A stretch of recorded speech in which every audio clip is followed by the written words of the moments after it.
coping skills versus skill building and techniques. And what's the difference, right? And if you are in therapy and your therapist is not teaching you skill building, going through with techniques, or going over coping skills, then maybe you need to get a new therapist. Okay? Now that that's out the way, coping skill. This is an example of coping skills, right? The thing with coping skills is that is something that we do in the moment when we are going through something, right? It's a action or activity that we do when we are going through something in the moment, right? A negative or unhealthy coping skill may be every time you get mad, you get all anxious and shaky and you go smoke a cigarette, right? A healthy coping skill is just something that you do or an activity that is positive that you use when you are going through something. So that could be taking a walk.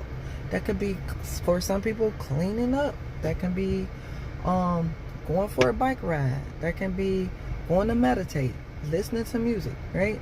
Those are our coping skills. Something that we do in the moment. Skills, right? When we skill building and you go into a good therapist and you're skill building, that's teaching you different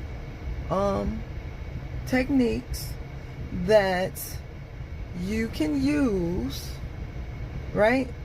But the thing is, with skills, you have to have a certain level of self-awareness, right? Be able to be mindful, which just means being in the present moment, right? Because you got to be able to acknowledge what you're feeling. You got to be able to sit in that uncomfortableness of the feeling. Notice if you're feeling any feelings in your body and be able to stop, think, pull out a skill, whether that's one of these or one of these, right?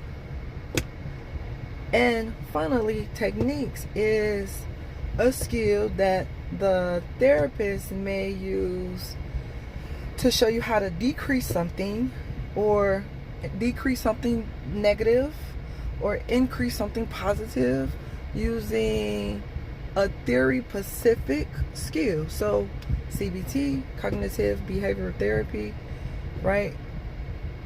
They might teach you how to notice irrational thoughts, be able to challenge those irrational thoughts, and